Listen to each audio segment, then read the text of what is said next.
Transformers are powerful, but they have one big problem. Self-attention scales quadratically with sequence length. That means if your tokens double, computation becomes 4 times larger. So the question is, can we keep global context without quadratic cost?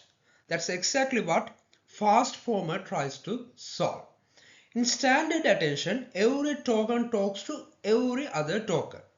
Mathematically, queries interact with all keys using a huge n by n attention matrix.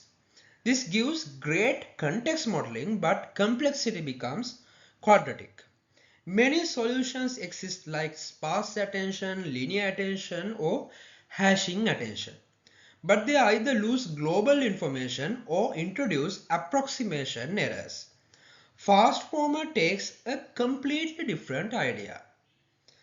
So instead of letting all tokens communicate directly, FastFormer first summarizes the entire sequence. So step 1. All query vectors are aggregated using additive attention to create a global query vector. Think of it like the sequence electing a representative. Step 2. This global query vector interacts with each key using element-wise multiplication, creating context-aware keys.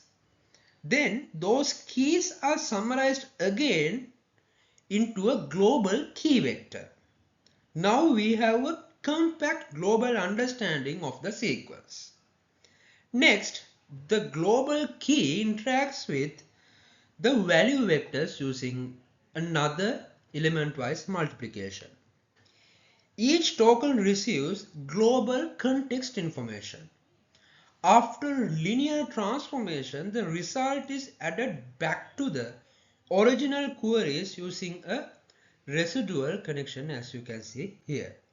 So instead of token to token communication, we get tokens to global summary to tokens. So this removes the expensive quadratic interaction.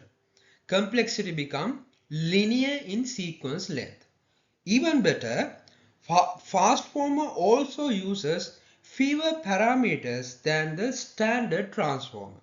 So it's faster, lighter, and still captures global context. FastFormer shows something important. Attention doesn't always need a pairwise communication. Sometimes a smart global summary is more than enough. And that idea is reshaping how we design efficient transformers.